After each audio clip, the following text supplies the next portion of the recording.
गरीब भाई की अमीर बहन।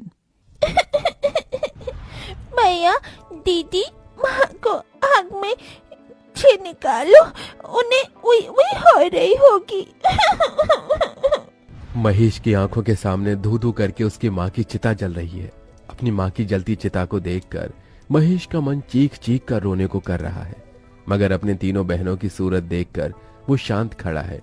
तभी रामू दुख जताते हुए कहता है, अरे बाप तो पहले ही दारू पीकर स्वर्ग सिधार गया, आज माँ भी मर गई। जाने बेचारा गरीब बच्चा अब अपनी 3 बहनों का बोझ कैसे उठाएगा। मुझे तो इसकी हालत देखकर बड़ा दुख लग रहा है, पता नहीं क्या खिलाएगा इन्हें। अरे भीख मांगने के सिवा छोड़कर और क्या करेगा, अब इतने छोटे बच्चे को कोई काम भी नहीं देगा। लोगों की तरह तरह की बातें सुनकर और माँ की मौत का दुख झेलकर 12 साल के महेश का मन किसी काठ सा मजबूत हो गया था।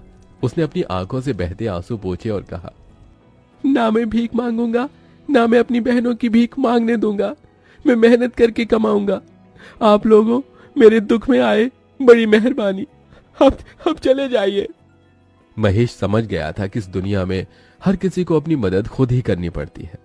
महेश 6 महीने की नंदिनी को गोद में लिए अपनी बाकी 2 छोटी बहनों योगिता और प्राची के साथ अपनी टूटी फूटी झोपड़ी में आ गया। तभी 5 साल की प्राची ने भूख जताई।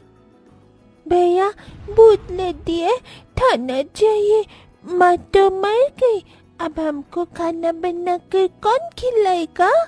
अपनी गरीब बहन की बात सुनकर महेश की आंखों में आंसू की बदरा बरस गई। अरे छुटकी, तेरा भैया है, मैं बनाऊंगा खाना। फिर जैसे वो राशन के डिब्बे में देखता है तो बस थोड़े से चावल रखे होते हैं। महेश चूल्हे का धुआं सहकर गीले चावल बनाने लगा और दोनों बहनें योगिता और प्राची नंदिनी को गोद में लिए टकटकी लगाई चूल्हे की ओर देखती रही। तभी महेश का हाथ जल गया। माँ! क्या हुआ भैया, आप ठीक तो हो? योगिता को अपने गरीब भाई से बहुत लगाव था। हाँ बहन, मैं ठीक हूँ। थोड़े से चावल में उसने बहनों को खिलाया और खुद भूखे सो गया, मगर मारी चिंता के उस गरीब भाई को नींद भी कहाँ आई। आज थोड़े चावल थे तो दिन कट गया, मगर मुझे काम ढूंढना होगा। अगले दिन महेश काम ढूंढने निकल गया और लखन से कहा, चाचा, आप जिस फैक्ट्री में काम करते हो वहां मुझे भी कोई काम दिला दो। अरे ना बाबा ना, तुझे काम दिलाकर मुझे जेल में चक्की नहीं पीसनी, जा भाग यहाँ से। महेश निराश होकर दिन भर तपती धूप में भटकता रहा।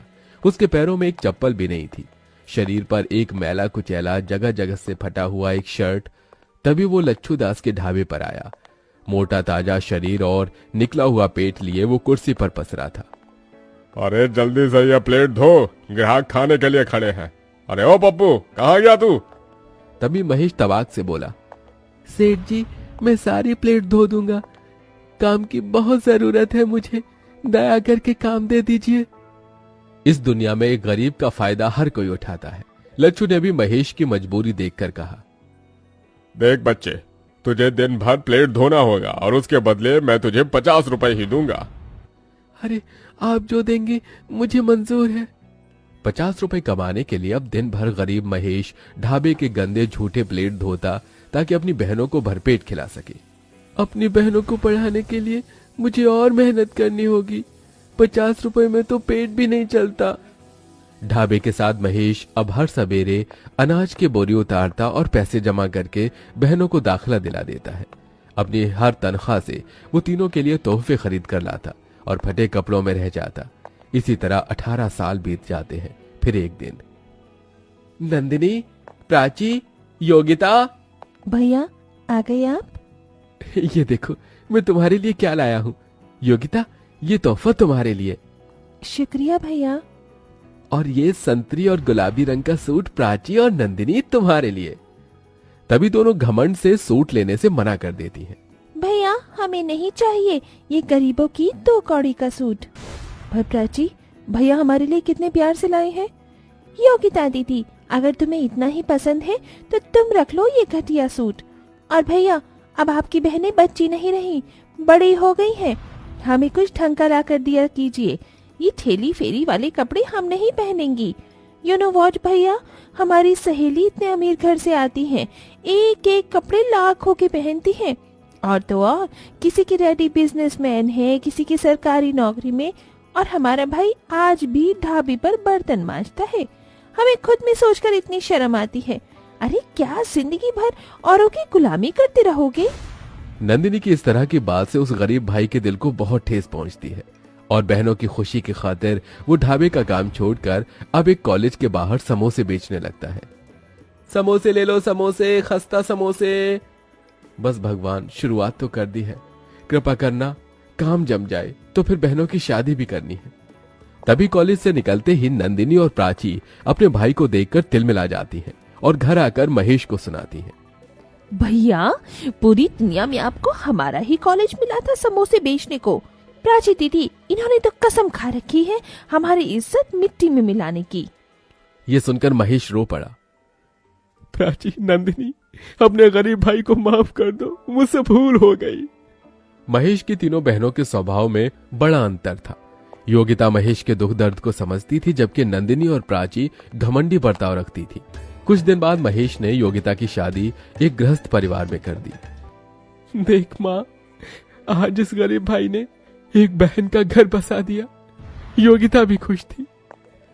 वहीं प्राची और नंदिनी ने कहा, भैया, आपको हमारे लिए रिश्ता देखने की कोई जरूरत नहीं, क्योंकि हमने अपना जीवन साथी चुन लिया है। पर लड़का कौन है, क्या करता है? चिंता मत कीजिए भैया, वो योगिता दीदी के पति की तरह चपरासी नहीं जिसे आपने पसंद किया था। देखिए भैया, सारी जिंदगी तो इस गरीबी के सिवा आपने हमें कुछ दिया नहीं। कम से कम हमारी शादी ढंग से करना, क्योंकि हमारे होने वाले ससुराल वाले बहुत इज्जतदार हैं और आपकी तरह गरीब नहीं। जैसे तैसे कर्ज लेकर महेश दोनों बहनों की शादी बड़ी धूमधाम से कर देता है। दोनों अपने आलीशान ससुराल में खुशहाल तरीके से रहने लगती हैं, मगर महेश बड़े कर्ज में आ जाता है, जिसके चलते वो दिन रात काम करता है। एक दिन दोनों अमर बहनें 5 स्टार होटल में अपनी सहेलियों के साथ आती हैं। OMG गाइस, शादी के बाद तुम दोनों की तो बात ही बदल गई है। यार, बड़ी भूख लगी है, जल्दी से ऑर्डर दे दो। वेटर। जी मैडम। फिर जैसे ही दोनों अमीर बहनें गरीब भाई को वेटर के भेष में देखती हैं, तभी नीता कहती है, हे नंदिनी, इस वेटर की शक्ल तो तुम्हारे भाई से मिलती है। नो नीता, हमारा कभी कोई भाई नहीं था। ये सुनकर महेश का दिल ढहक ढहक कर रो देता है।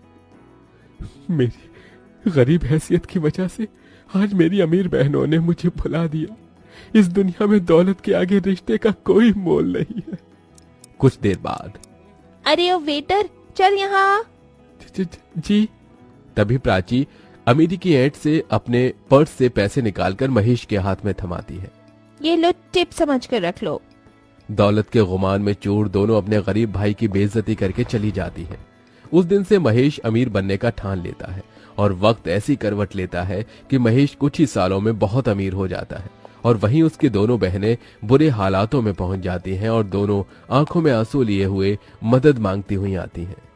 भैया, क्या बात है, मेरी अमीर बहनों को इस गरीब भाई की याद कैसे आ गई?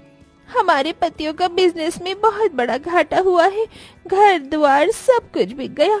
आपने जो काम शुरू किया है उसके लिए आपको 2 लोगों की जरूरत है।